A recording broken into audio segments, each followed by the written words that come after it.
Is That's My Boy worse than Jack and Jill? God, no, nothing is.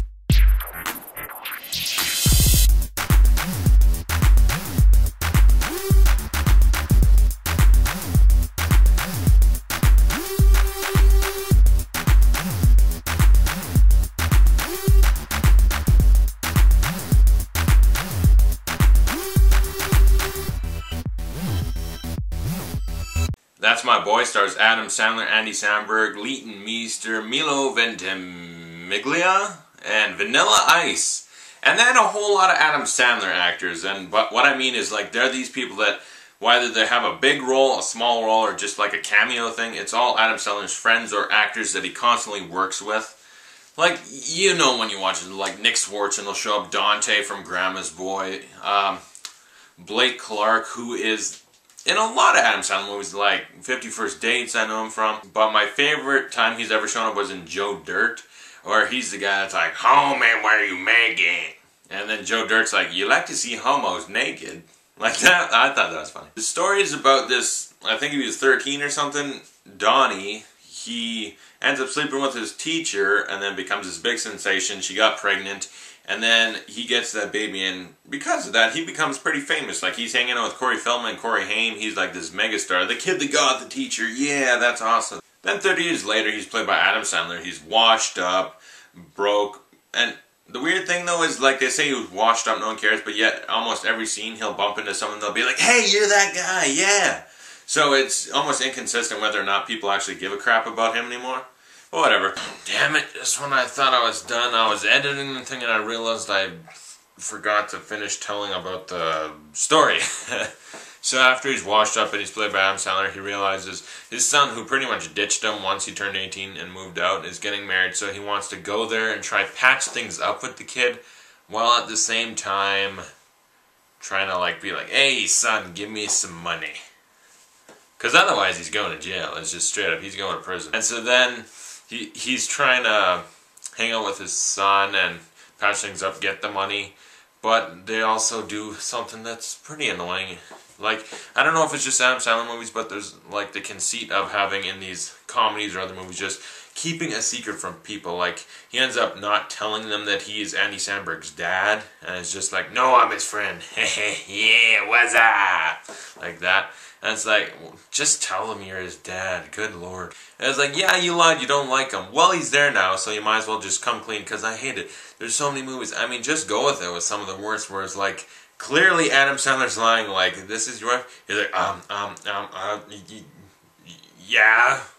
It's like, you're clearly making up lies. Like, anyone with half an inch of intelligence in their brain would be like, "You're lying to me right now. I can tell you're lying, and you're just making shit up."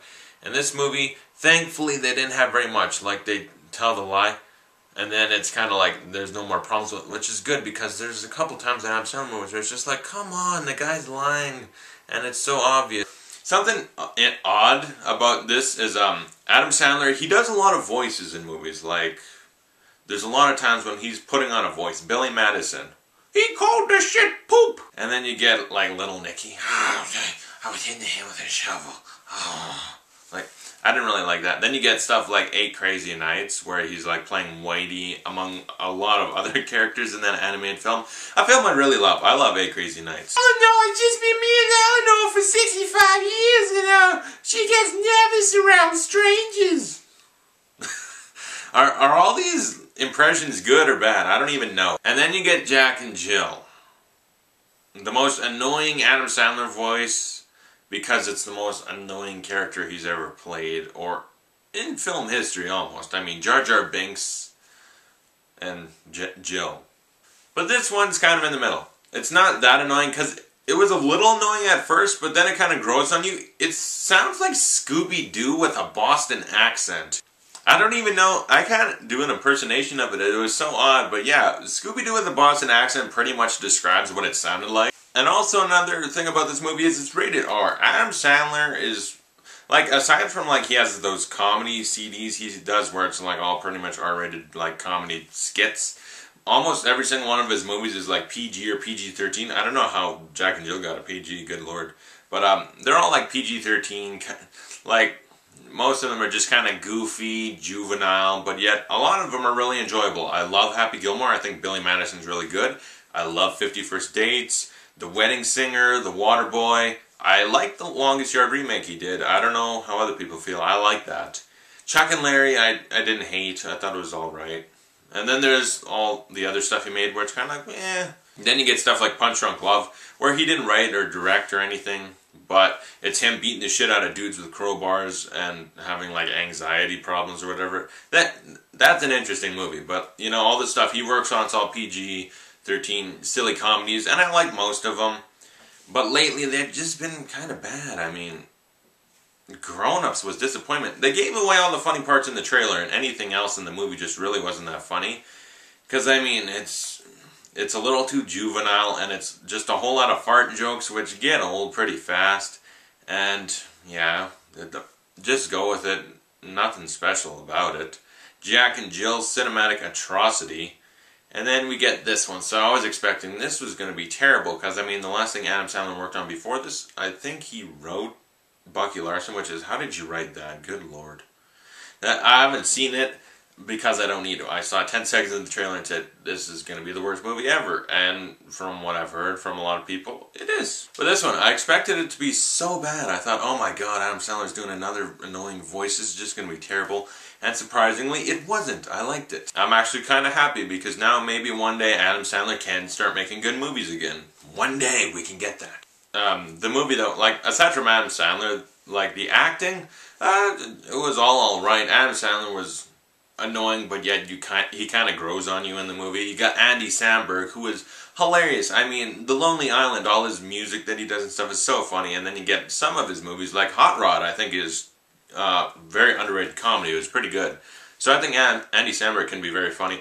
Although he never really plays like his goofy self like he is in The Lonely Island. He's always playing somewhat of a like regular guy, the straight man, just nothing special about him. So yeah, he does more of that here. And then you get like all the other Adam Sandler actors, okay. But then you get Vanilla Ice, and I thought he was hilarious. Vanilla Ice, I haven't seen that guy since Ninja Turtles 2 or whatever. Turtle Pow, that whole thing. But he was funny. The comedy in this movie will work for some and not work for others, because, I mean, you get some of the old Adam Sandler standbys. You get, like, okay, a couple fart and poop jokes, and something that I'm really noticing Adam Sandler does lately, what's with all the old lady sex? I mean, he did it all the way back in The Longest Yard, Don't Mess with the Zohan. I think there was a little bit of it in Chuck and Larry, I'm not sure. Grown Ups. What is with Adam Sandler always having to have sex with old women? It's gross and it's weird, and I don't think it's that funny anymore. Like, most of the jokes kind of felt pretty flat. Just like, yeah, I've seen this before. These jokes are, oh god. Then there's a couple times when they're actually kind of funny. Like, it was somewhat of a new take on his old type of jokes. And then there was some where it's like, what the fuck? Like, it was just so out there that I thought it was funny. Like, in a disgusting way. Like, I'm not going to say what, but there's a certain incest thing that happens where I was like, good lord, that is so twisted, it's kind of funny. So, it was good to laugh, legitimately. I never laughed out loud, but it was a whole lot of, that was funny. Like, there's a couple of those. And so I was entertained by the movie, but it wasn't that great. I think if you're a diehard Adam Sandler fan, you'll probably get a little more enjoyment out of this than I did. And I'm not a diehard, but I really, really like Adam Sandler, and this was disappointing. Again, it's disappointing to see him in these movies when you got all the old greats of his, so hopefully he can get back to those again. But, you know, this isn't the worst. It's middle of the road. I'd put it there with things like Anger Management and Chuck and Larry. Like, not great, but not outright terrible. So I'd give That's My Boy a C-. You could definitely do much worse than this. So if you like this review, like or subscribe, comment below, tell me what you thought of the movie, and what's your favorite and least favorite Adam Sandler voice. I myself would say I love all the voices in 8 Crazy Nights, and I hate Little Nicky and Jack and Jill. I hate those voices. So, thanks for watching, I'll see you guys later.